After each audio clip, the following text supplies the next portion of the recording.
There we go. What up, Jack? Not much. We're here. We're ready. We're here finally. I'm trying to figure out this new streaming thing, and it's being a hassle with going to multiple platforms. We'll get it eventually. But the good news is, as of today, as of tonight, as of this episode, we are live on Facebook and now live on YouTube as well. So we're double dipping. Ideally, once we figure out the Instagram thing, we'll be triple dipping, which will be fantastic. Try to go live on Instagram this week, and as soon as I hit the button, Instagram said just take Not off. today. Yeah, not today. We're not having any of your crap this week. We don't care about exercise during the holidays, so nobody else gets to care about it on our platform either. So Facebook and YouTube it is. It's good enough. Yeah. How you doing? How was your Thanksgiving, Jack? We had a long break because of timing and scheduling of Thanksgiving on my show. It was good. Pretty low key. Good food. Plenty of pie. Took advantage of that. Yeah, I mean, it was a low key. Nothing crazy. How was yours? Wait. It was also your birthday. It was also my birthday. That's true. So it was a double whammy for me. It doesn't happen very often where it lines up right on Thanksgiving, but this year was such a case. It was pretty quiet. I did some work in the morning. I went to a Friendsgiving in the afternoon and evening. We had so many different meats. We probably made Arby's jealous, and we had lasagna, and we had pumpkin pie, and we had a cinnamon roll cheesecake, which were all fantastic. They're all so good. That sounds incredible. Yeah, it was a good time. Very cool. Oh, that's good. And then did you have any wrestling in between? Not this past weekend heading into December, but the reason we were not here on the 21st was because I did have one here in New Mexico, which was a lot of fun. That episode should be up maybe in 3 weeks, I think, if I'm counting right. It was me and Tommy teaming up again, as always, against this team from Vegas called Sky High. So it was a team of strong guys versus a team of strong high flyers. So that was a lot of fun.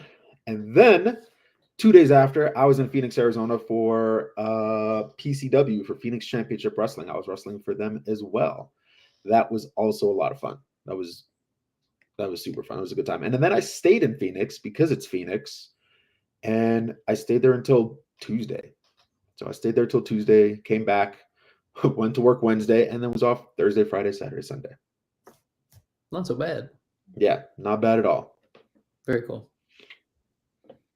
I don't have anything cool like that. I think I got some shooting practice in. That was right before Thanksgiving. As we go into the colder months, we'll see how many times I get out. But I guess the newest thing is so in July, I'll be competing at the Tactical Games in Iowa. So training for that basically starts January 1. So right around the corner. Yeah. So the plan for December is lift is, I'm following like a power building program. So by the end of December, I should be upwards of mid to high 80 percentile. I'll probably test out after, towards the beginning of January and then get into the specific training. But yeah, I'm up to 225 as well. Weight-wise? Yeah. Nice. Yeah. Take that 220 mark. And it feels good. Since I stopped running, I can tell my body, I didn't take photos, but my body composition is definitely getting less soft looking and feeling. The muscles are finally starting to pop. And I didn't change my calories. That was one thing I didn't want to mess with too much. Yeah. So I kept them, and then it's just pushing it in the gym. And after in the last 4 to, well, I guess we're only 5. I'm only 5 in, but in the last 2 weeks, I've noticed some big changes in strength and aesthetically. So that's always cool. Positive changes on both. Yeah. Yeah. Good. So rocking and rolling, but that'll be fun to get into. Yeah, that'll be a good time. I sent you this picture, and I sent a couple other people, but it was my October wrestling versus November wrestling, 6 weeks apart, I think, just showing the difference between the two.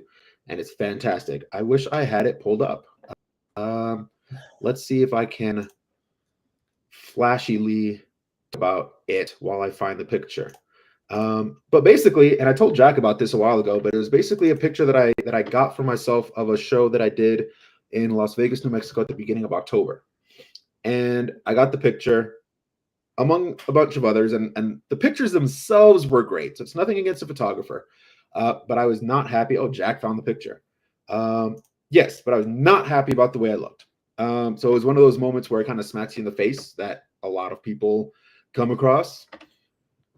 And so that Monday, 2 days after the show, when the pictures came out, I saw that picture and I was like, it's time to go on a cut. It's time to do something. So I did just that, went on a cut, a straight cut since then. So no diet breaks, anything like that for the 6-ish weeks between that show and my show at Duke City on November 21st, which is that right side picture Jack showed you of me in the yellow and black.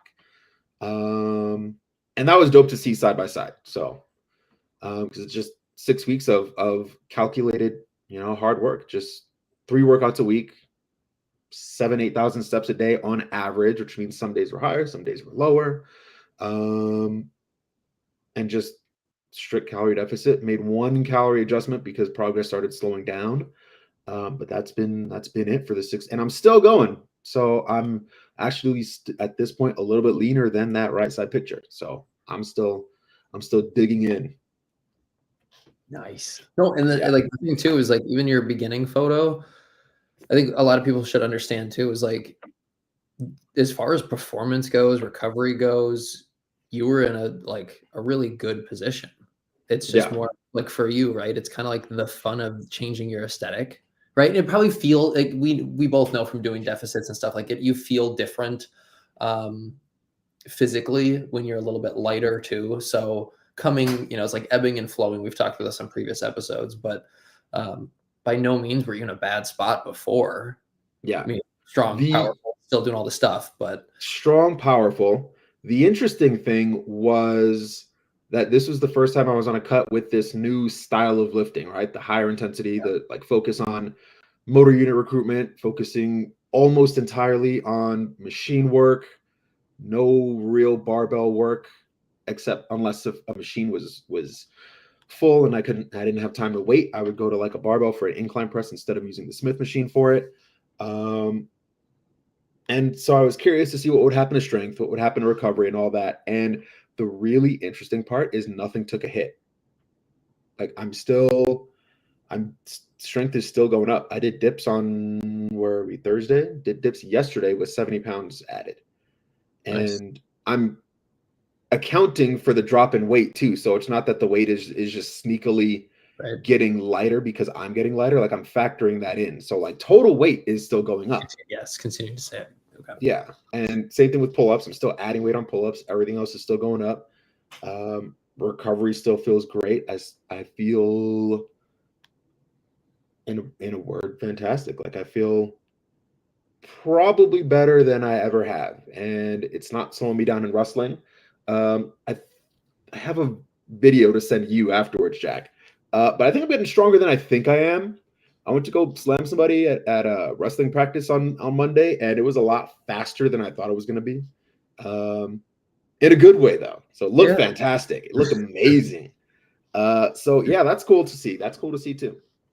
Awesome. Which is also interesting because since there's no barbell work, there's very little free weight work, right? It's all very stabilized exercises. My idea was that there would be maybe a deficit, a drop off there with like coordination or carrying external loads. And even that's still been getting better too. So, carrying 150, 200 pound bodies on my shoulders getting easier too. Sweet. That's exciting. Yeah. Finding that sweet spot. It's awesome. That's going pretty well. So I'm pumped to see how much further I'm going to end up going. But to add on to that, because we were talking about pre-workout and L-carnitine real quick, were you able to use one or both of those today? No pre-workout today because I didn't go lift weights. That's going to be first thing in the morning before I head out to Denver tomorrow. The L-carnitine, I took a scoop this morning. I didn't really feel anything from it noticeably, but it might just kind of slowly creep in over time. There's not really anything all that stimulant based in it. So, I mean, carnitine itself is just an amino acid. So it's just a very high dose of the carnitine amino acid. So there's that. There's a couple other things. There's some green tea extract. So there's a little bit of caffeine in there. But overall, I haven't really noticed anything like energy wise. Focus wise, maybe there's something there because obviously even I can tell I'm talking more than average on this episode than I have been before. So maybe that's from the car. I don't know. Maybe because that's really the only thing I've changed. Fantastic. Or it's the deficit, but the deficit's been going on for weeks. So if you're stacking them side by side of like thing you started today versus thing that's been going on for almost 2 months, it's probably the thing that started today.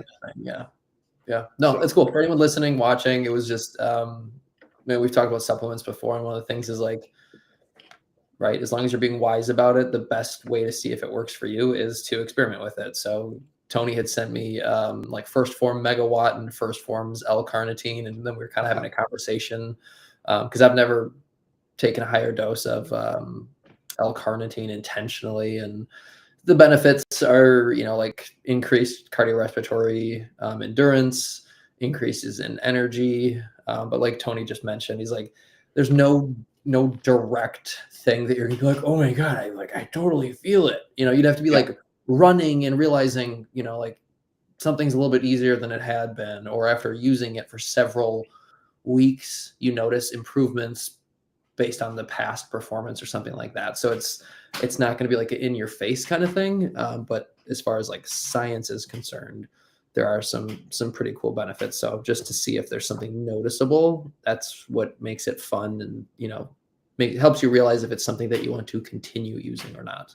Yeah, it's definitely going to be like most supplements that don't have outright caffeine added to it. It's going to be a behind the scenes type of thing where you're not going to feel it in 10-15 minutes, but you might notice something over a longer time frame. Like you take it 2, 3, 4 weeks in a row, you might notice something there, and that's what I'm looking for. So yeah, something kind of like creatine too, right? It's not like this immediate like, oh my God, I feel it, but after you take it for a week and right, you're saturated. Yeah, all of a sudden, like those really hard reps, they go a little bit easier. Those last couple of reps, they squeak through, and you're like, okay, we're cooking with peanut oil. Let's go. Yeah, exactly. So that's what I'm looking for. It'll be fun to see if I notice anything in the next few days or couple of weeks. Yeah, cool. You have to start doing some cardio just to figure it out. I already do cardio, so we'll see. I lift men for a living. Yeah, today we'll see. That'll be a good one to see how it helps me in the ring this weekend because I'm wrestling tomorrow and Saturday, and see how it helps me in training for wrestling on Monday. That'll be a good one to see. Nice. All right, people.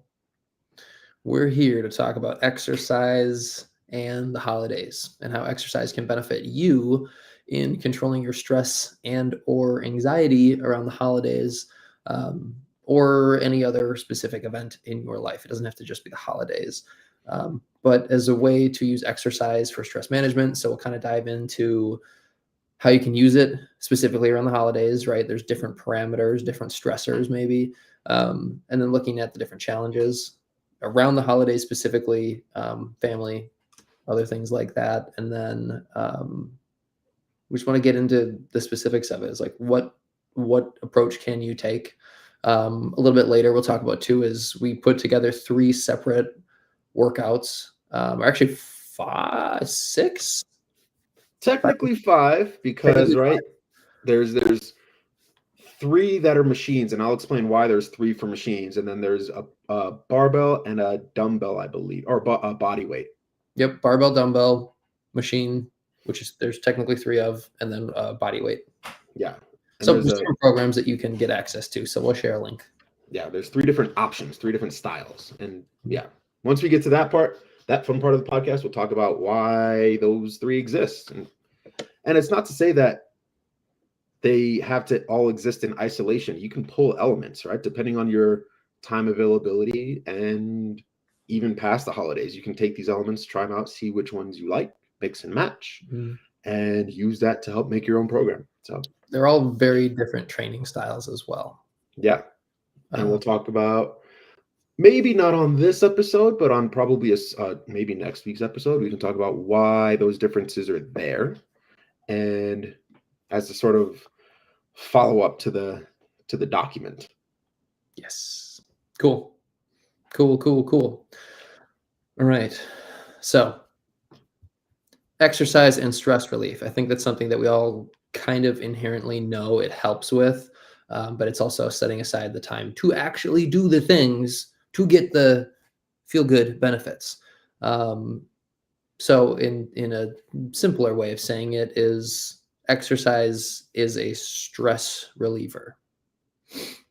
So some of the things that you'll hear is like, oh, when you exercise, it releases endorphins. That is true, right? These are like forms of hormones. They're happy chemicals, as a lot of people know them. Yeah, yeah. So a lot of times, what dopamine, serotonin, we were just talking about it before, was like the endocannabinoids. I probably butchered that. Endocannabinoids. Cannabinoid. Mm-hmm. which is very similar. If you recognize the word, it's very similar to cannabinoids that people typically ingest via smoke or edibles or anything like that. Mm-hmm. So our body's actually capable of producing chemicals similar to them, although at this point in much less quantity, probably. I don't know. I hear that the stuff nowadays is just super high potency. So yeah, it's more of like, for anyone curious, it's like that's like the euphoric feeling. Like a lot of that's going to stem from that. Obviously, serotonin and dopamine together can be quite the mix. But those cannabinoids also play into that too. So, which while you're working out, after you have worked out, like those things still are hanging on. Yeah, they last for a while afterwards. It's you ever hear anybody that pretends to like running and they say that you eventually hit the runner's high? That's what that runner's high is. It's the all the endorphins and everything kicking in. Takes like 2.5 miles for Jack. It's just not worth. It's just like, it's gross. Yeah, no, do your thing. I think it's great. And one thing too is like exercising is technically, it's a stressor. It's an acute stressor, so it's a short-term stressor, right? If you're exercising appropriately and recovering, it's a short-term stressor. So cortisol is not necessarily a bad thing in the right dosage, in the right duration. So while you're exercising, cortisol goes up. It's normal, right? Your body's going into a heightened state as you're exercising or running, lifting, whatever it might be, wrestling. So that's something too that pops up, but it doesn't necessarily make you feel poorly. Yeah, the important thing is, yes, cortisol goes up when you exercise. Cortisol goes up when you're in a calorie deficit. Cortisol goes up to wake you up in the morning. So it going up when it's supposed to is completely normal, and it's a super good thing. It's, the issue with cortisol is when it's chronically high all the time. That's when we run into problems that come from it, right? Like sleeplessness or anxiety or anything like that can be tied to high stress lifestyle or just high stress existence, basically. Mm-hmm. And the cool thing is exercise can help reduce cortisol because of how, again, endorphins come out, they help reduce cortisol, which helps us feel less stressed. The cool thing is a lot of people think that in order to get there, in order to get those endorphins, you have to run for, if you're Jack, 2.5 miles just to get those to start flowing. Or you've got to go to a group fitness class and you've got to sweat for an hour to get those endorphins. And those are definitely ways to trigger that response in the body. And there's nothing objectively wrong with that, but they're not the only ways to do it. You don't necessarily have to exercise those types of ways in order to get those endorphins. You can even just go walking. It's not going to be as potent of a hit, so to speak, right? Like you won't feel it so much of a punch in the face as you would with like the runner's high. But if you go for a walk, like a 10, 15, 20-minute walk, doesn't have to be very long, you'll still notice a calming of your nerves. You'll notice that your head starts to clear up. You aren't necessarily as stressed and worried about some things. You can start feeling like you can handle things a little bit better. And again, that's just from walking. So you don't need special equipment, you don't need a gym, you just need an outside. And really, you can just pace around inside your house too if you really don't want to go outside because it's snowing, because it's cold, or anything like that. You can pace around your house. It'll just take a lot of laps, but you can do it that way too. Mhm. Another thing too, just on the cortisol train is that, right, like working out regularly, right? Those are acute stressors, but it helps you to become more resilient to physical stressors, to mental stressors, because you're doing something hard, right? I'm oversimplifying here, but you're doing something difficult in a little bit more of a heightened state. So if something comes up, if something changes at work abruptly, like a lot of the times the people that work out regularly will be calmer and more collected and when dealing with something, or so it's just or there's so many things at play, but physically and mentally you become more resilient because you've spent more time in that resiliency, like where you're kind of forced into it or you put yourself into it. So that's another Yeah. benefit in the long run. And that's usually the case for, again, running, for group fitness classes, for lifting really hard, right? Because it's the idea of taking something very challenging and getting through it, which then builds that resilience that spills out of the gym and into the rest of your life, which is true. It definitely happens when you walk up to, say, a barbell, and it's got more weight than you're used to, and it might have more weight than you think you can even lift, and you still pull it off. You feel pretty fantastic about yourself, and then you stop caring about what's about to happen at the office in 20 minutes because you just did something that you didn't think you could do. Now, at the same time, this can still apply even to things like walking, but it's a little more under the rug the way it happens, because walking isn't necessarily hard, right? If you're committing to 10-15 minutes of walking, it's not necessarily tough. Life circumstances can make it tough for sure, and that's where I'm going, because the hard part of going for the walk is usually just making the decision and committing to the time to go for the walks regularly. And so if you can do that and you can keep that commitment to yourself, Jack's mentioned this a couple of times on past episodes. When you can keep that commitment to yourself, you build that self-efficacy, that self-confidence in yourself to know that you can handle things because you've committed to this thing to yourself and you've repeatedly gone and done the thing. So now that builds resiliency in that sort of roundabout way where you get the same result. It just comes a little less punchy in the face, but it still hits. Mhm. Yeah, I think the big pieces make you like once you start doing it, it's easier to continue doing it, setting up a Yeah. schedule to do the things, even if it's a shorter term kind of thing. The hardest part is starting and doing it. So, but yeah, no, I think you mentioned a couple times already, but just taking 5 to 10 minutes to go for a walk minimum, um, to get some of those benefits. Some people compare it to a cup of coffee, if you will, but it's literally just getting your body moving, getting your blood pumping, raising your body's temperature. Those little tiny things can go a long way. A little thing that I do with if I've got clients that are more in like the corporate world and they take meetings, if they're meeting with someone rather than sitting next to each other or sitting between like across from each other on the desk, I've had a couple people, take their meeting on a walk because both party like maybe the person who's in the lower position in the hierarchy of the business, they don't feel as intimidated because you're walking side by side with your boss, your supervisor, and you both get a chance to walk, and anxiety is lower, blood flow is better, mental space is better, you're quicker on your quicker on your feet. Like you have better clarity, you can make decisions faster. So I've had this happen a couple of times where people are like, I avoided it for a while. We did it once with someone I thought that would be cool with it, and it went really well. And we both got, 2,000 steps in a 20-minute meeting. It's like, cool, and Fantastic. then Yeah. you feel great after, you feel more motivated, you get more done. Yeah.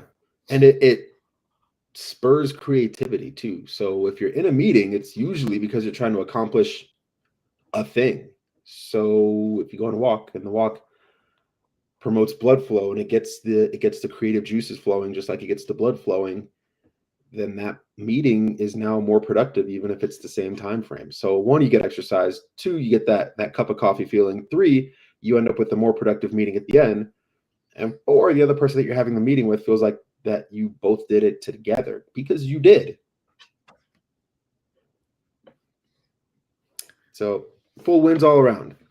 Yes. It's one of those weird things is like, I think that this is me personally, like the people that I am closest to and have the most trust with for the most part are people that I've either worked out with in the past, right? It's almost like having battle buddies, or people that I know prioritize their health and fitness and do the really, really, really fucking hard things and keep showing up. Like those are the people that I will trust more. So I think if there's a way that you can even incorporate the tiniest little bit of that, so going for a walk on a meeting with Yeah. a coworker, like I think that will bond two people or more than people think. It might sound kind of dorky if Well, you don't have any experience with this, but anyone that lifts and knows what that feeling is and what that connection is to someone, you'll get it. and we've talked about this a couple of times, not on the podcast, but that it's that sort of the masculine form of bonding through Mhm. shared activity, through shared accomplishment is basically what's going on there. So you're both working on something, even if it's just something like we're just walking together. That's that can be enough. That can be all that you need because you're still doing something together and arriving at a goal together. One, you're finishing the walk, two, you're finishing the meeting. So it's a double duty. I like it. I like it. I like it.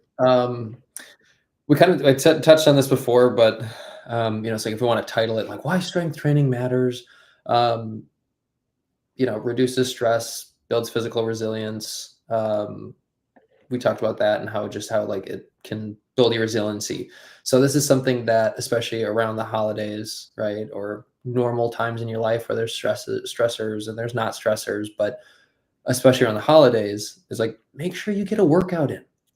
Make sure that, like if you're meeting family in the afternoon, go get a workout in beforehand. Take a shower, go meet everyone. You're going to be in such a good mood that even though like those little nitpicky things, it's not going to bother you nearly as much.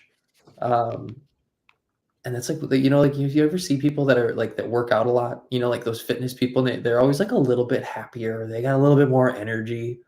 It's because they're always high. Like they're always like it's like that whole idea, like they're always high in their own supply. Like there's some truth to that.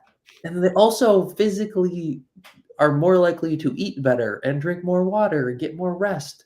So they're more vibrant. Like we're annoying. Um, It's the you know, upward spiral. yeah. You start making a handful of good choices for you. It tends to help you make more positive choices for you. Mhm. Yeah. So it's one of those things. Pair Yeah. this with pair exercise with your stressor, right? As close of proximity as real as is realistic for you. I think that's a really nice way to feel better, feel more energized, and have more clarity. Um, if the holidays bring stress to you, I know some I, people like it's cruise control, it's easy peasy, it's a lot of fun. But I think there's a good mix of people that view the holidays as like, oh my god, food, what do I do? Oh my god, my aunt, what do I do? Like, there's all that kind of stuff. yeah. You enjoy food first of all, and as far as the aunt or the family, you take the stress and you bottle it up. You take it to the gym and you let it out there. Yes. We've talked about that a couple times. Is like the idea. This was more of like when we were talking about Elliot Hulse. It was a handful of episodes ago, but the idea of like children when they're angry, when they're sad, when they're happy. What are they doing? They're moving with their body. They're expressing energy. Exercise, expressing energy, working out. Yeah, they're working out their feelings rather than holding it in and having all kinds of issues, because then your thoughts start running, and your thoughts are not necessarily true, but your brain will believe them because you thought of them and they're here. So it must be real in the real world. And then you're stuck in this like imaginary thought land. And if you choose to believe those things, sometimes it works against you. It most definitely can work for you. Don't get me wrong. But this is something we were kind of talking about before you mentioned it. It was just like the idea of when you work out, you have to be present, right? If we think of, I always oversimplify this, and I know there's a lot more to it, but like you think of like more of a depressive state, it's reliving the past as if it were the present, and being anxious is oftentimes living in the future, in thoughts and things that haven't even happened, but you live it as if it's your present. So then you create this anxious idea in real time. And it's almost like you then create that in your next moment and in your next moment, because that's all you're thinking about. So all of a sudden you cultivate it. Yeah. Yeah, and that's, if you go out and you go venture the internet, it talks about a bunch of different ways that there are a bunch of different forms of exercise that can help with stress relief, right? You mentioned dancing before we went live as one of the fastest ways to do it, and it makes sense, right? Because if you're really dancing, you're not really thinking about anything else. You're just focused on the music, maybe what's around you, maybe what you're doing. But even if you're just focusing on what you're doing, you're not focusing on what happened behind you or what's coming ahead of you, maybe. Mm-hmm. But the more that you get into what you're doing in that instant, the less you're focusing on what's going on in either direction, past or future. And when you don't focus on either past or future, and you don't attach to either, you remove yourself from the depression, you remove yourself from the anxiety feelings, and you can hunker down and actually be here now. Mm-hmm. Yes. So like dancing, walking, running, lifting, all these things, right? You're cultivating that ability to be present and have more control over your future. So mental health benefits are through the roof. Physical benefits are also through the roof. Health benefits, right? If you do this long enough, you'll see a lot. I mean, not long enough, but like very quickly, if you're consistent, you start seeing improvements. You see improvements in sleep. Like there's just so many different things that you're going to see improve. And yeah, and there's more and more info that's coming out lately that's showing that strength training is at least as effective as prescription medication when it comes to relieving depression and anxiety. At least as effective. And Faster. it's also effective faster, and it's effective longer. There's a lot of people that if they're battling with depression, battling with anxiety, battling with bipolar, there's usually this merry-go-round on the medication wheel, because you take something for a while, your body gets used to it, it doesn't work. Maybe you up the dose, maybe you don't, maybe you have to try a different medication altogether. And so you're constantly just cycling, trying to find this cocktail of things that work. And if you do happen to land on something awesome, for a lot of people, that's a short-term solution, because eventually your body gets used to it, doesn't work anymore. So then you have to find another solution. Exercise doesn't have that downside of fading in efficacy. It stays working as long as you keep doing the thing. With far less negative health implications. Far less negative effects, with no real withdrawal risk or anything like that. So yeah, it's a big deal. It's just prescribing it and getting people to do it, which I think over the next decade or so, we're already seeing trends in it, which is great. But I think it could be pushed more. Yeah, I think probably the biggest obstacle for a lot of people is, one, people think, which we already talked about, people think it has to be hard all the time, and it definitely does not. And for most people, it shouldn't, plain and simple. The other side of it is people think that it has to take forever. They think you have to be in the gym 1 hour, 2 hours, 3 hours a day, every day of the week, because that's what you see on the internet. That's what you see in the magazines, as everybody talks about. Not everybody, But the prominent loud voices talk about their 2-3 hour workouts, and it leads us to believe that that's the standard. That's how you get things done.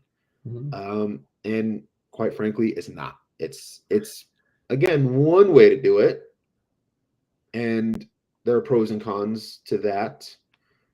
But for most people, you don't need to spend 2 hours a day. You don't need to spend 3 hours a day. You don't even really need to go every day.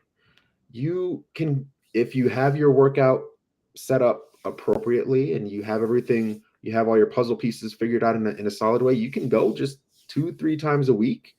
And again, if it's structured right, you can get some great benefits out of just those workouts.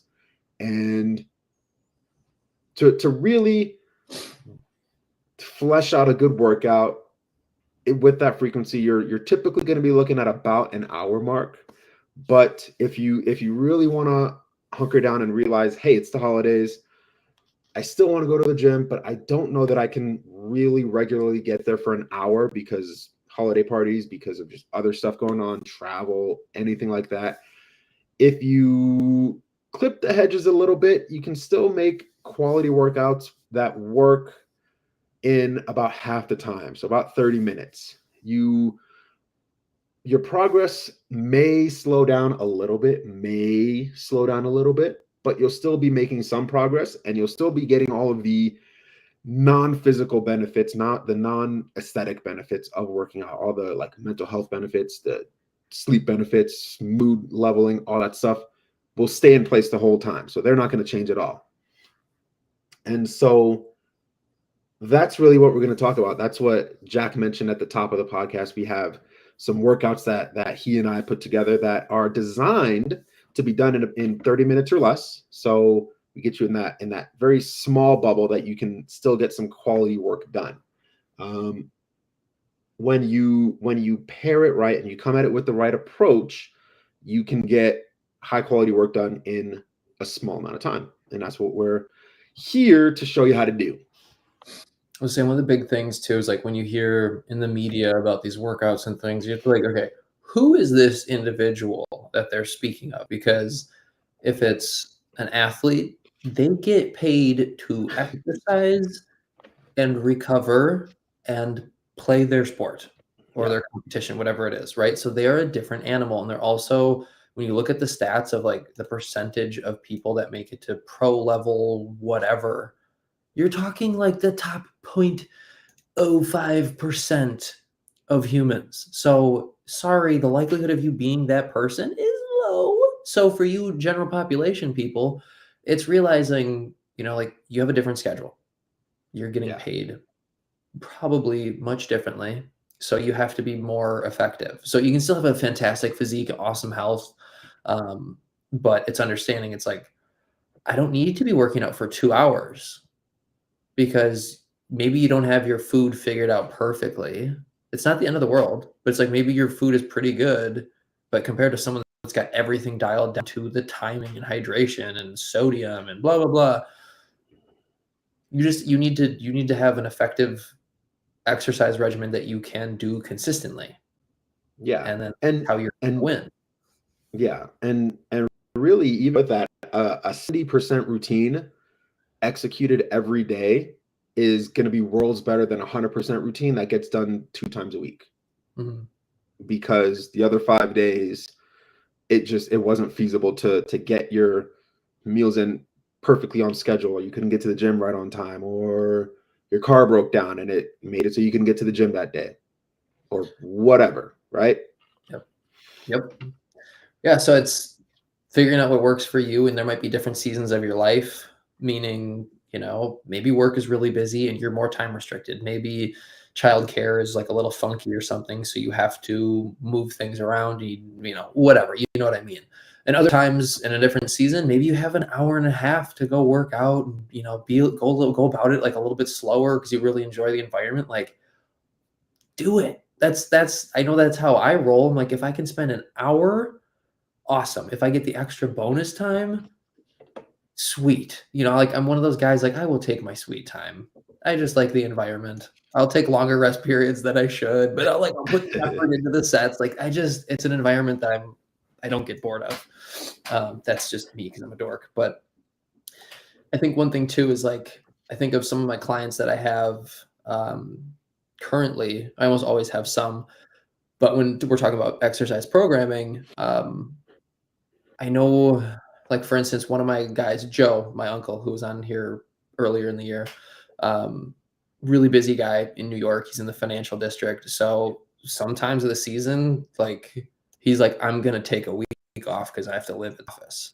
Other times, he's like, okay, I've got 45 minutes twice a week, and I've got an hour and a half 2 times per week. I'm like, great.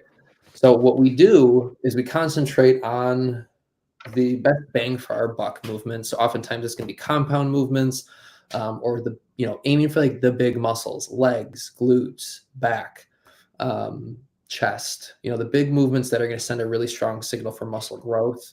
And we'll create a program where he's got his meat and potatoes in that first half of the workout, and the second half things start to taper off in importance. So if it's a 45-minute day for him, he can knock out the big ones and still walk out feeling amazing and very accomplished.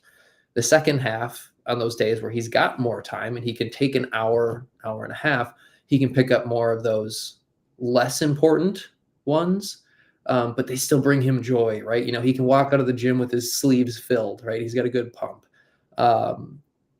But it's focusing on the main lifts is his priority. I've got another client too, where 45-minute workout, and there's actually it goes like the first 25 minutes is like you got to get these done, and then everything else it says it's optional, right? If you have the time, do it. If not, get on with your day.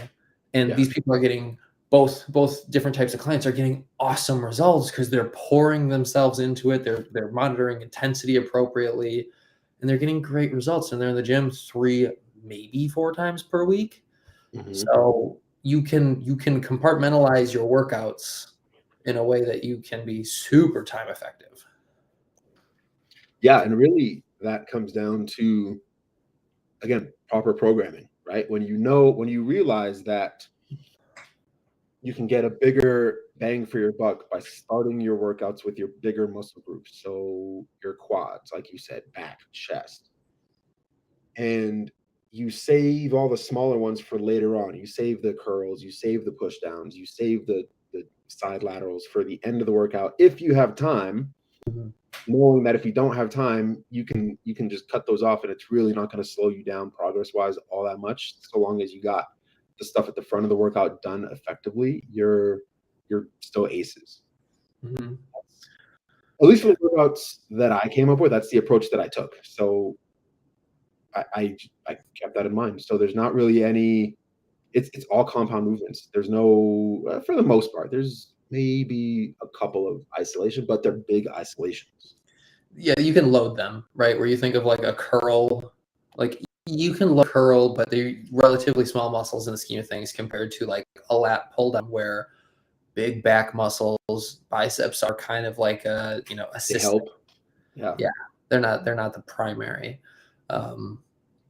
So, but yeah, I think we kind of, it's like picking the compound movements, the ones using multiple joints, squats, deadlift, rows, pull-ups.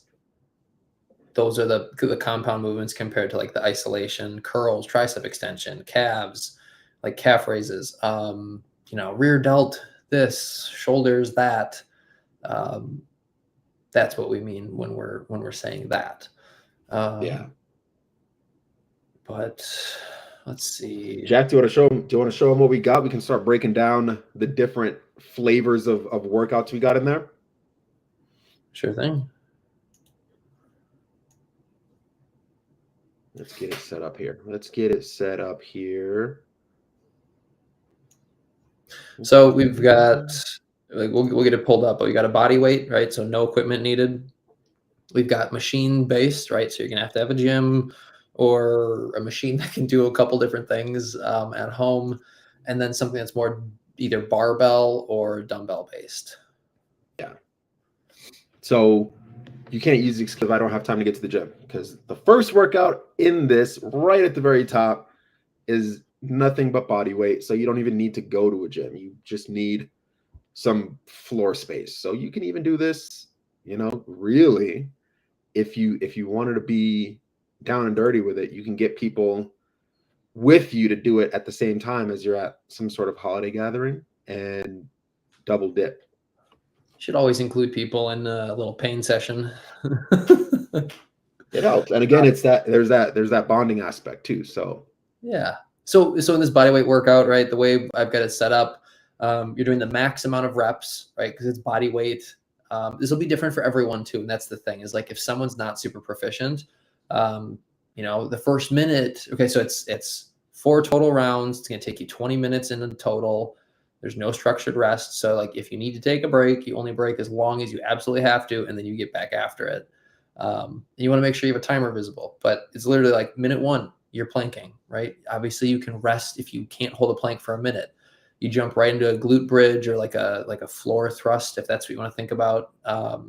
Minute 3 is a Russian twist. You could just use your empty hands. You could grab a milk jug, a small child. The 4th minute, alternating reverse lunge, and then the 5th minute, air squats. So for someone who's more proficient, they're probably going to be busting out more reps at a higher speed. And someone who's not as proficient, they're still going to get reps in. They're still going to be moving, but it's to their ability. So again, something you need no equipment for, right? At max, something to hold on to. You could hold your water bottle. It's a little bit more resistance for something like the kettlebell twist, or the Russian twist. Sorry.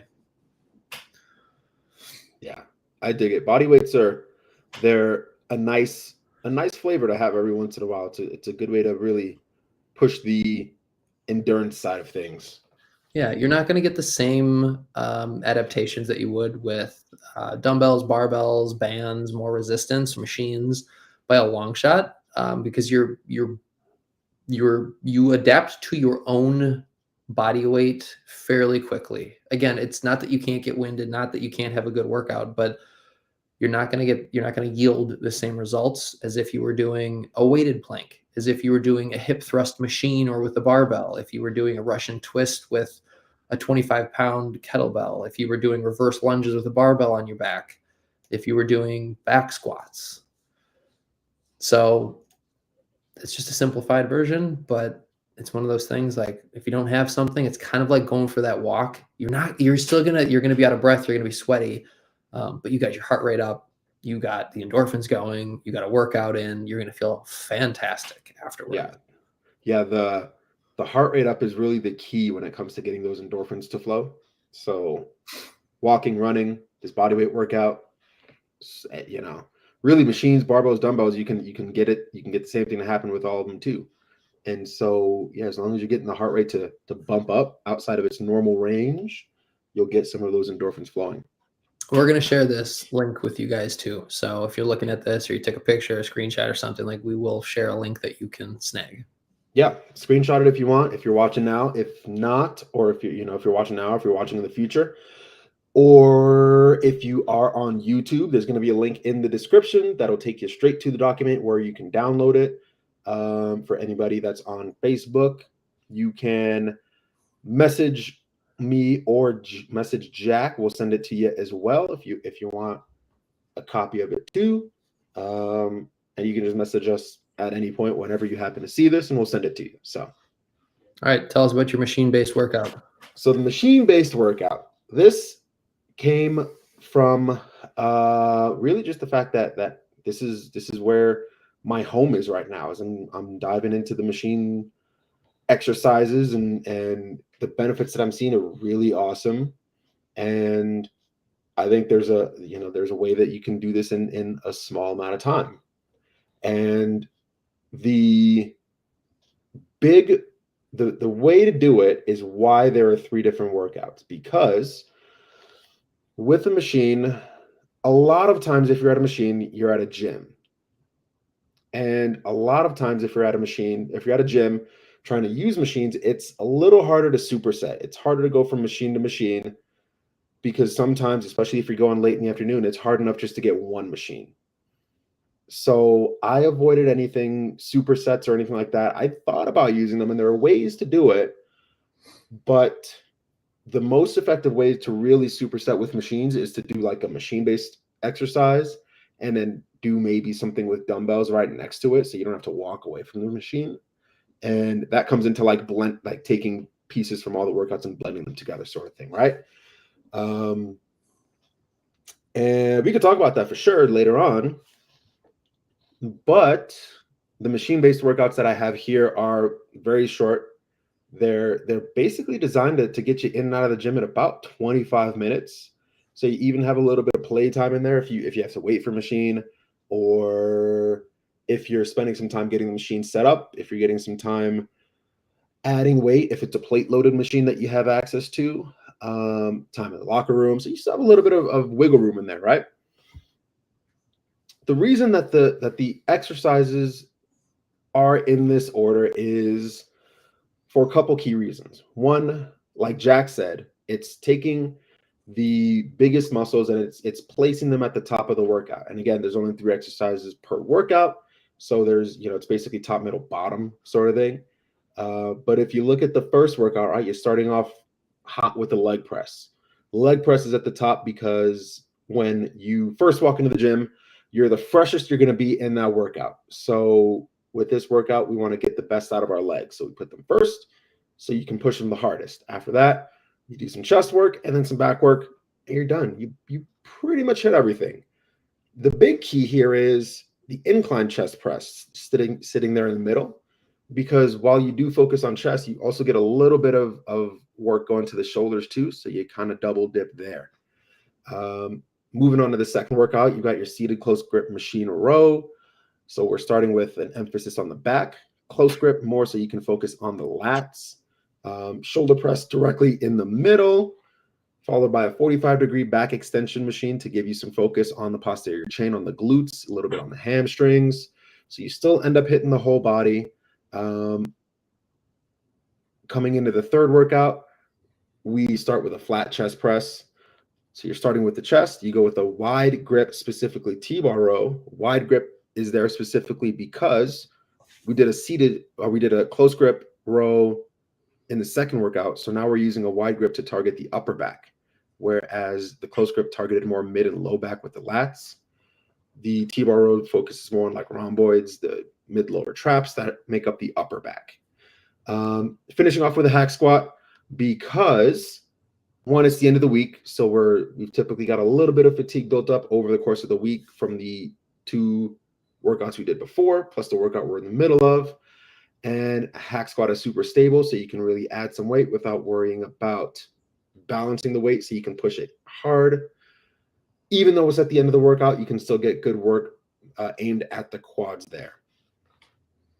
Something too that's great about machine-based, much like the body weight, is even for someone like a beginner or intermediate exerciser, lifter, machines are a great way to go because they're safer than dumbbells or barbells. Again, if you're well versed in barbells and dumbbells and you know how to ditch a weight if you need to, that's something else. But inherently, there's more danger with barbells and dumbbells, where a machine, as long as you're set up appropriately, and most are already set up appropriately, failing is really safe. There might be a loud clang and bang, but there's rubber pads and everything's out of your working way.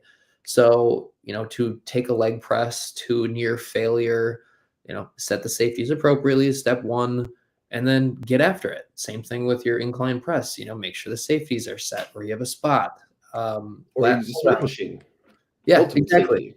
Exactly. So across the whole entire thing, a great way for any level lifter to put it, like leave it all out on the floor, and not have as much risk of potential injury.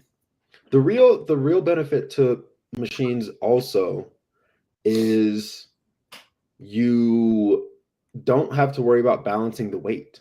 So when you go set up for a leg press, for example, it's compared to something like a squat. With the squat, you got the weight on your back, so you're balancing there. You're still keeping your core tight. You're focusing on keeping your back at the right angle. You're keeping your arms locked into the barbell as well. So there's a lot of other things going on besides just leg extension and hip extension, which are great. They have tons of benefit to doing that, right? Whereas with the leg press, by comparison, because you're seated, you're locked into some sort of seat, either kind of at that 45-degree angle if you've got the sled or the machine where the weight's just going straight out ahead of you. You can now solely focus on using your legs. You don't have to worry about what your back is doing, so long as you make sure that you keep it pressed into the pad. It's going to be stable and safe. Mm-hmm. So this is why you can lift more with a leg press than you can with a squat, because you're not worried about all the other demands that a squat places on the body that have to be accounted for. Whereas with a leg press, it's just push the weight. And it's the same with pretty much any machine movement versus its free weight component, its free weight counterpart. And so again, depends on really what you're looking for, right? If you, like Jack said, if you have the skill and proficiency with barbells and dumbbells, you can knock that out too. I've found that muscle growth seems to be significantly easier with machines because of that stability factor. You can focus on actually just working the muscle that you're trying to work instead of working the muscle that you want, but everything else, because you're still trying to balance your body, which is fine. And again, if that's your goal, that's your goal. But on the flip side, if you're trying to just get as strong as possible, you're trying to do powerlifting, machines aren't going to do anything for you. Like if you're powerlifting, you need to get good at squatting, benching, and deadlifting. And the way that you get good at those is by doing those three in barbell forms, because that's what you're going to be tested on. It just depends on what flavor you want to chase. Yeah. Right. Like machines, like as far as like motor recruitment, like you can put so much into it because it's a little bit more like you're localizing, you're isolating more muscles more easily, where like Tony was just saying, is like, take a back squat, you have to unrack it, you have to step out, you're breathing, like there's so many different ways that you are having to control it, which has its, like, 100% has benefits. Yeah. But if you go to unmatched, like the leg press will never touch that. Right. Yeah. But a leg press, you're cradled, you got bars to hang on to embrace, your hip movement and your knee movement are there. Mm-hmm. It's different. It's not. They're just different. Yeah. Yeah. So depending on what you want to get after, what you're comfortable with, I will say, my joints are significantly happier with a machine-based approach. I'm hardly ever sore. And like I mentioned before, my strength is consistently going up. Even when I've like danced back and just gone and played with dumbbells with like a deadlift for a day, my deadlift is still creeping up slowly, which is wild. Soon I'll probably go and just get back integrated with barbells and just see how much I can actually lift if I dedicate to re-practicing those skills. But yeah, joints are a lot happier with machines. And I'm not as fried all the time from them. So yeah, but that could also just be a factor of how much I was doing with a barbell.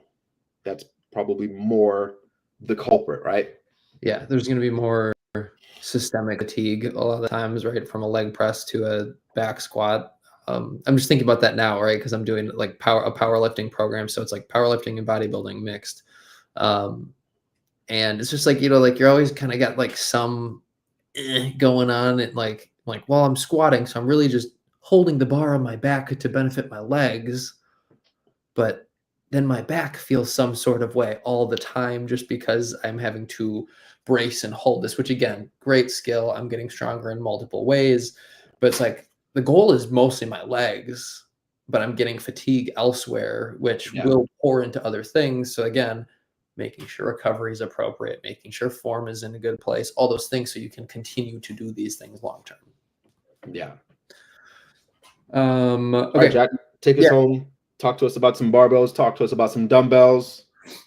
So similar to what we were talking about before, or what Tony was saying, was like, as far as like the order, barbell back squat or dumbbell goblet squat, right? You get two very different things. One, you're going to be able to load a lot more than the other, but still equally difficult if you do them appropriately.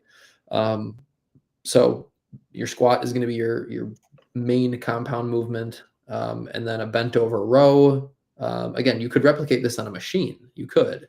But a barbell or dumbbell bent over row, again, big muscles, it's your back. And then going to strict press, we're using a little bit smaller muscles. Our body's a little bit more stacked. And then Bulgarian split squats, everyone's favorite. Obviously, this is one you could load with a barbell, dumbbell. You could use a Smith machine. There's lots of options here. But again, the Bulgarian requires a lot of stability. You can load it heavily, but there's a gap between your squat, or there's exercises between your squat and Bulgarians. Because in this case, the way I form this is like the concentration is to have good form. If you're going to put Bulgarians right after your back squat, you're probably not going to feel as fresh. You're not going to be able to put as much energy down, where if we put rows and presses in between Bulgarians, you're going to feel fresh again. You're going to have some recovery time there. And again, with the big stability factor in there, we want to make sure that you're safe and able to put the pressure where you want to in your foot, front forward foot, back foot, all that kind of stuff.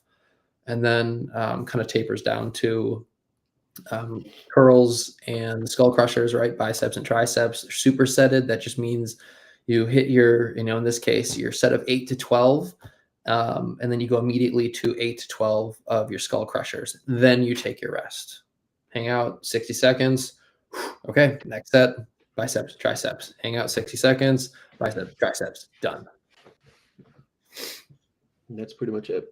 Yeah. The one thing I did leave off was rep ranges for the machine-based stuff. So I'm finding my most success, and this applies to all my clients too, hovering around like the 5 to 8 rep range. If we're feeling real spicy, we might do a week of 4s. Ooh. But usually at the end of the mesos when we'll dance around that. But usually it's 5 to 8 reps per set. Really only 1 or 2 working sets per exercise. Going about 1 to 2 reps from failure, which is a common thread with these and the barbell dumbbell works. You want to get really close to failure, but not all the way to it. And you're usually resting about 90 seconds between those 2 working sets. Yeah, and understand too is like the reason why the body weight workout is just like as many reps as you can is because it's much, again, for someone who's like intermediate or advanced body weight, you could do it for probably several minutes before you truly find a failure. Again, someone who's a little more untrained, a newer person, maybe you get 30, 45 seconds into that minute and you're like, I'm toast, like, falling over. Like that's possible as well. Yeah. But when we're lifting, right, it's not necessary at all times to go to imminent failure. But as soon as you like have mechanical failure, form break, that's usually when you want to call it. So when we say 1 to 2 reps from fail, you're still doing good reps. You've just lost speed and your ability to, create as much force production as those previous, 6, 7 reps. So you notice a slowdown and less explosivity, less, I don't want to say less connection, but you could squeak out one or two, not do them cleanly. That's what we're aiming for. Yeah. So those are our workouts for you guys. Those are our gift to you all for listening, for watching. But it's not a one-time deal. You can get it anytime. Yes. All right, let's talk about getting exercise into the holidays. All right. Oh, there we go. Actually, was just talking about something similar with a client. They got a treadmill, and they got the treadmill, but there was kind of some concern about when am I going to be able to use it? And I was like, "Are you kidding me? Like, you can work and be in your treadmill. You can watch a movie and be in your treadmill. You can watch TV. All these little things. So what we're getting is just like how to you can stack habits. Right? How can you do these 2 things at once? Have a meeting and get your steps in, So, or, like a classic one too is like meal prepping while watching your favorite TV show. It's a welcome distraction for most people too. But that's a form of habit stacking, right? You're like, I got to watch Grey's Anatomy and I got to prep my food. Or no, let's say Top Gear and prep your food. Top Gear solid. Original. UK, original Top Gear. Yeah. The American one's fine. It's not the same though. No, it's not fine. Well, it's it's fine because the original Top Gear was phenomenal. Yes. Yeah, it doesn't compare though. Yeah. It's tolerable. We'll say that. Would I choose it? No, I wouldn't choose it. I don't know that it's tolerable.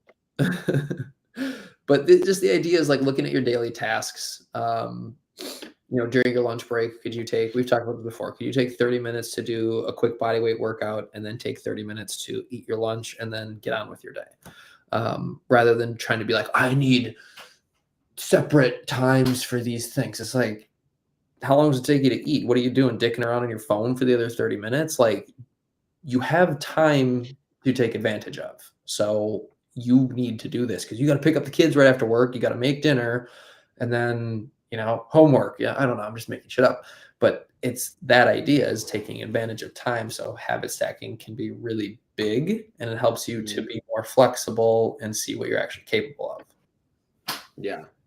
And the beauty of it is if you sit down and really consider ways that you can mix things together, it's super easy. Like even if you work someplace, you have a short lunch, right? You got a 30-minute lunch. So you run to the break room, you run to the lunchroom, you take your food out of the fridge, you put it in the microwave, you hit, a minute or 2 minutes.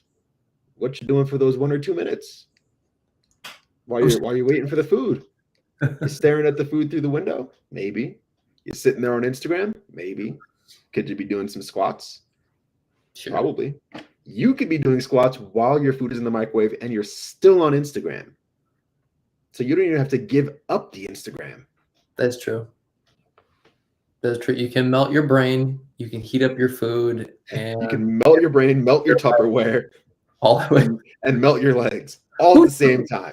Who's cooking in plastic anymore? Come on. All at the same time. It's those little things, right? And this is like one of those people that's in like a major time crunch, or maybe it's kind of dorky, but it's like maybe it's someone who's deficit and they got to increase their energetic output as a part of maintaining or increasing the deficit that they're in. I had a client that was joking. His girlfriend was giving him crap because he was brushing his teeth and taking laps in the house. He's like, I got 2 minutes. I'm not just going to stand here. And I was like, would I do that? Probably not. But like, you do you. Like, it's not that weird. But it was like those little things. He's like, I want to make the most of it. I'm going to brush my teeth and take a lap. Yeah. And really, that's what it comes down to. Like they seem like crazy examples, and maybe brushing your teeth while walking laps is a little on the crazier side, but it's not out of the realm of possibility. It's something that most people can do, So, I mean, why not? Because you're worried about what somebody's going to think about you. You're worried about whatever. Your example too of like, you're nuking your food, and you could probably, okay, what the average is probably like 1.5 to 3 minutes. I don't know.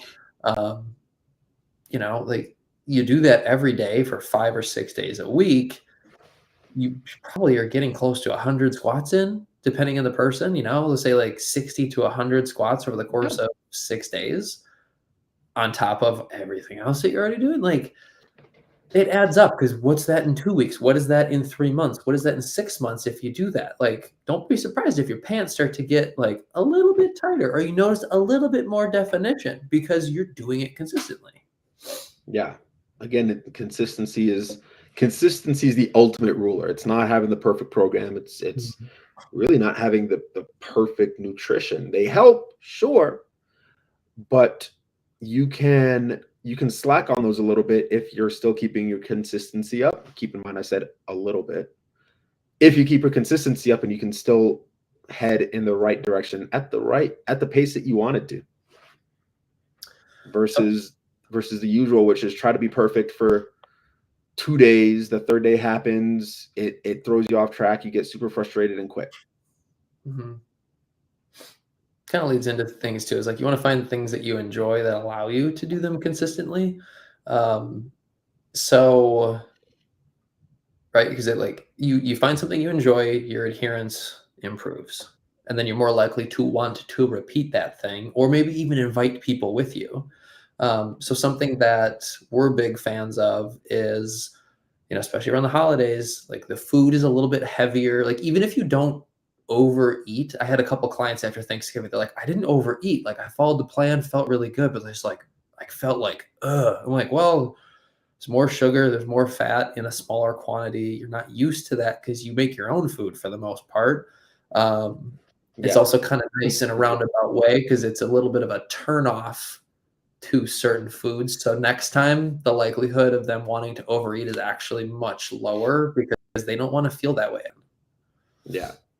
So it's a sneaky benefit that you'll get out of the holidays this year. Mhm. But one thing too is as far as like, find something you enjoy and include your family members. We've done this before where, we were at a hotel with family and one of Ellen's sisters teaches yoga or knows, no, or I don't know if she teaches, but she knows enough yoga to be very dangerous. So we went to like the pool room. There's a big open area and it's kind of like steamy and warm in there, but there was no one else there. And we did yoga and like a little meditation or grabbing people after a meal and going for a walk. Like Yeah. these little things go a long way. Yeah. That's I mean, really all it is. It's all it takes. It doesn't have to be anything extreme. It doesn't have to be anything super hard. It's, especially in the holiday season, it's for most people not necessarily the prime focus, even if they want it to be. But realize that this is likely going to be a season for a lot of people of family and spending more time with family this month than most people do for the other 11 in some cases, Mhm. and just working accordingly. Yep. Yeah. So it's working these little things. Everything this call's been about. It's like, how do you work it in around the holiday to help yourself feel better? And then if you can include others, but it all comes down to what can you do consistently throughout the year? And we've said it, you just said it, but like so many times, like you don't have to be perfect. If it's as long as you're getting in those walks, however, it was Monday, Tuesday, Sunday. If it was Monday, Tuesday, Wednesday, it was Wednesday, Thursday, Friday. Like it's consistent. It's gonna look different on a calendar, but you're hitting all of your marks regularly. Yeah. Now, on the other side of that, if you know that December is going to be a slow month fitness wise because of everything else that's getting in the way, and you're giving those things some leeway, some slack to take some of that focus away. That's fine, but then don't be mad in January. When you hop on the scale and you realize, man, I lost 4 pounds or 5 pounds or 3 pounds in November. I lost 3 in October and I lost 1 in December. The takeaway is you still lost a pound, which is fantastic. But if you are going to allow yourself to fall away from the plan a little bit, expect your progress to slow down in step with that. And that's okay. Just know that now that it's, January, you can get back on it and get back to that higher rate of progress. Because it's just December. It's 1 month. It's 8% of the year, roughly 8.25%, I think is the exact percentage, but it's 8% of the year. It's not even double digits. Yeah. Lots of time to improve or get back to your usual. If you've been pretty good, if you've been good the rest of the year, that means you were good 92% of the year. That's an A-. That's pretty good. It's pretty good. That's really good. Pretty good. Better than my high school average. So keep that in mind. Yeah, so I think it's like any form of exercise is going to help reduce stress. Walking, going for a bike ride, depending where you live, hitting the gym, doing yoga. It's just there's benefits to it physically and mentally. So make the time for it. Do it. If you can find something you enjoy and do it frequently enough, you will notice the benefits, and it will keep you going for sure. Mm-hmm. Mm-hmm. Yeah. And I mean, really, all you really need to do, right? We've been live for an hour, 15 minutes. Is something that we talked about probably stuck out to you. One of the tips that we talked about stuck out. One of the workouts we showed you from that document seemed feasible for you. So ask us for it if you didn't snag a screenshot. Something stuck out for you. So take that one thing. You don't even have to take everything we talked about. Just take one thing and try it out for the rest of the month. Today's December 5th. December 5th is over. So you have 25 days counting tomorrow for the end of the year. Just try one for most of the days and just see how many days you can do it. And that can be literally simple as a 5-minute walk. If you're already doing 5-minute walks, now add it to bump it up to a 10-minute walk. Just add that extra 5 and just do that. And just see what happens. See how the rest of your December goes. Easy enough. One last thing too is like we want to know like what did you enjoy most out of this, or like what tips stood out, and then comment if you're going to implement any of them. Who are you going to rope into it? You know, you can go for a walk, you can do yoga, go for a swim, all those kinds of things. But it's like, you know, it's like you want to share it, let us know what you liked, but also what you plan to do this year that might be different than prior. Yeah. Boom, baby. Boom. What do you think, Jack? You ready to send everybody home? Send it. Let's do it. Where can anybody find you if they did not get that screenshot and they still want to look at all of those workouts for the rest of the month or at any point in the future? I don't know. It might cost them if they didn't catch it. Kidding. It'll be free. 1 Bitcoin after 25. I don't even know what the value of that is. 100 grand today. Damn. Well, you can find me on Facebook for free at Jack Sullivan, and then Instagram modern__strength. Mr. Turbo Tony Davis. Where can you be found? You can find me on Facebook at Tony Davis. You can find me on Instagram at Tony Davis Coaching, all one word put together, no punctuation there. And if you want to see me attack other people's bodies with my own body, you can head over to the Duke City Championship Wrestling Instagram page. You can head to their YouTube page. You can head to Phoenix Championship Wrestling. That's PCWAZ on Instagram. You can head to Rocky Mountain Pro to see some Colorado wrestlers get attacked with my body. You can see me in all those places. Beautiful. Beautiful. Well, if you're with us live now, thanks for hanging out. In the future, you're awesome too. Otherwise, we will catch you next time. We'll see you next week. Toodles.